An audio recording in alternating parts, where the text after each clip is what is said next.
Lalu bagaimana cara untuk mengembalikan?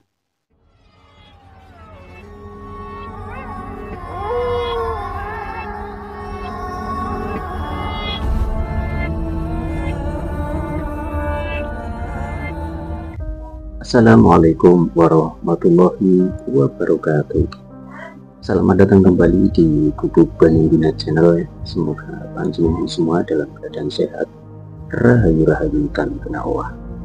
Sahabat Banibina dimanapun berada, pada kesempatan kali ini, pernahkah panjenengan mengetahui dan menyadari bahwa energi seseorang ini bisa tersesat di tubuh orang lain, sehingga tanpa kita sadari selama ini kita bukan pekerja keras ya, bahkan sudah hampir beberapa tahun nganggur ya, nggak bisa kerja, namun tubuh kita ini selalu gampang capek ya, mudah sakit ya.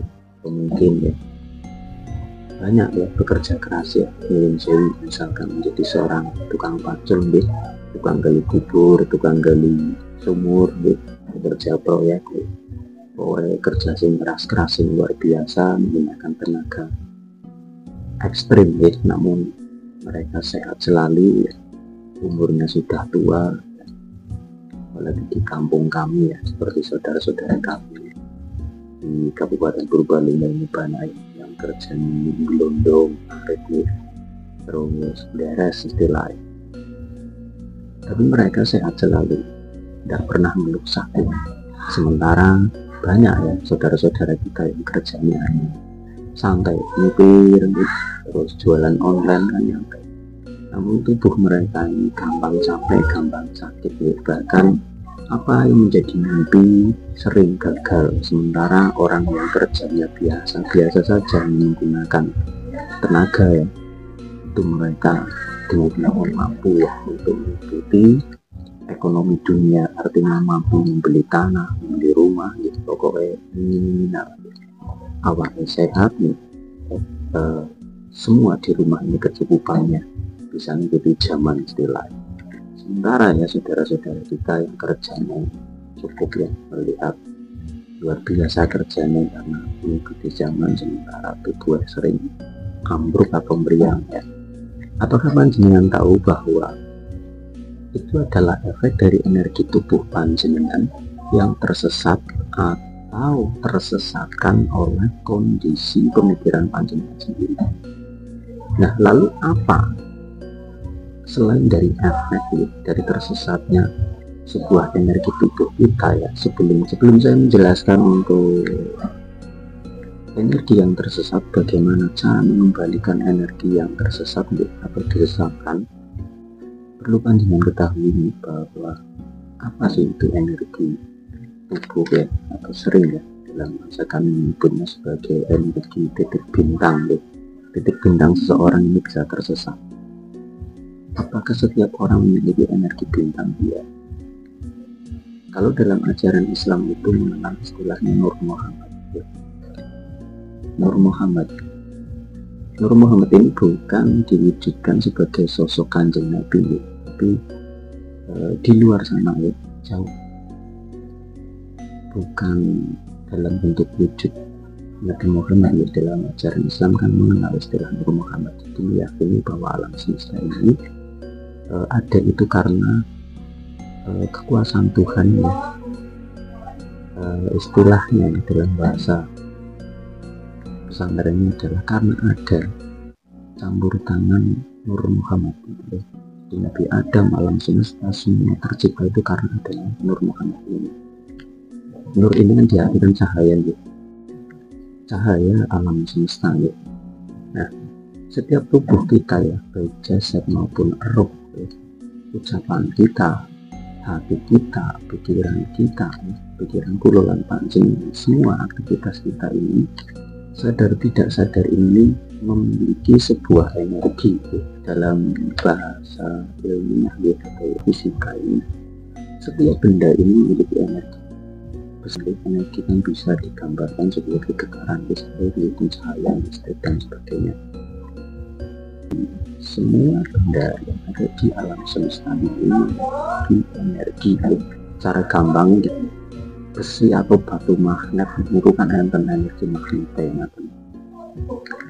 Semua benda, semua makhluk karya Tuhan yang Maha Pencipta ini, semua yang dicipta ini memiliki energi.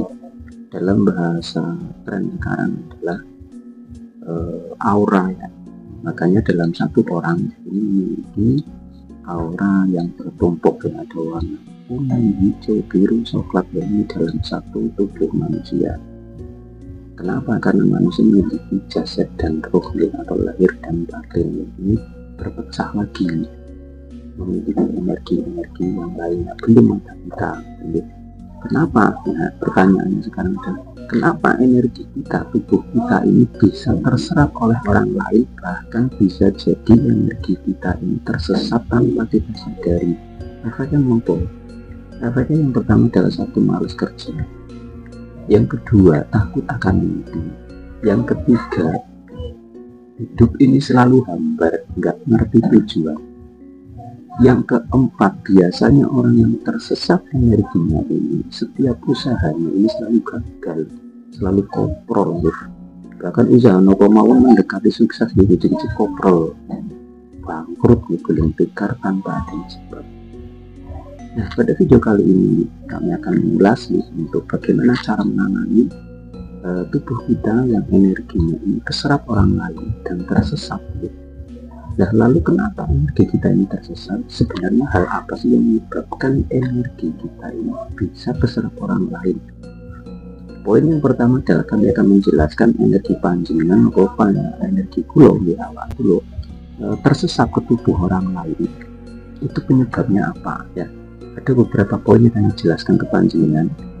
Kemudian setelah menjelaskan kenapa energi kita bisa terserap orang lain, terus bagaimana cara menangani energi yang tersesat untuk ditarik kembali ke diri kita masing-masing, baik panjenengan maupun saya, saudara kita.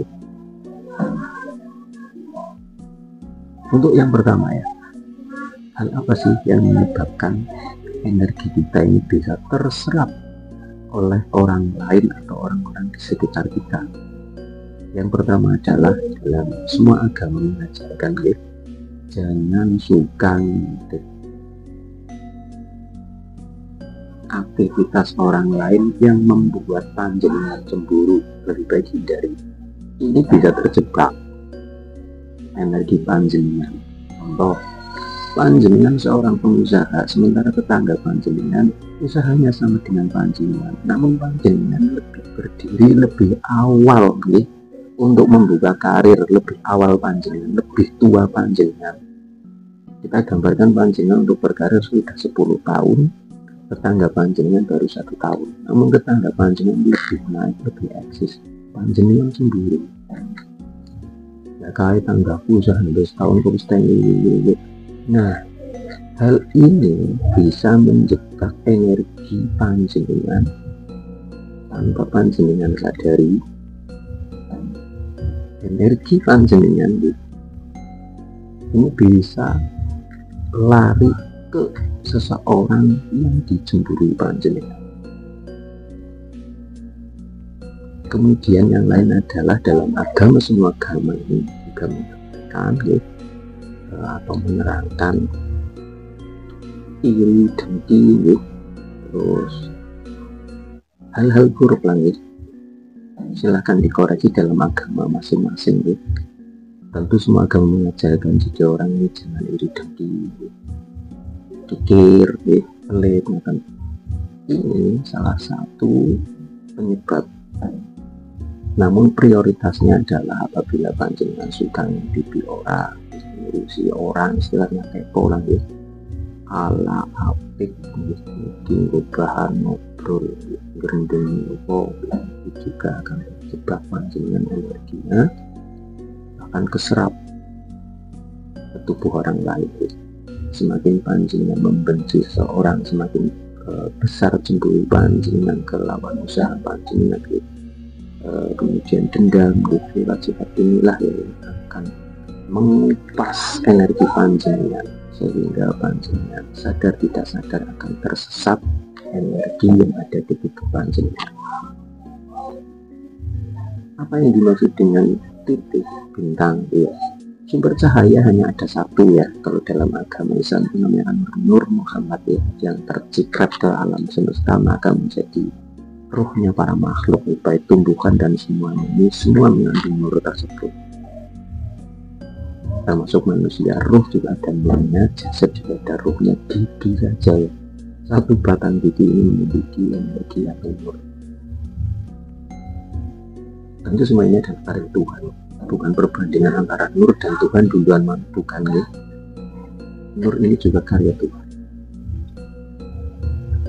Kita kembali lagi ke fokus ke pembahasan bahwa penyebab energi kita bisa tercipta tanpa kita sadari adalah memiliki sifat ria, pamer, pikir ya. Jadi sadar bukan sadar nih kalau kita pelajari ya, bahwa titik sumber cahaya ini apabila kita tidak pas ya dalam menjalankan titah kehidupan laku, maka titik bintang ini akan tersesat.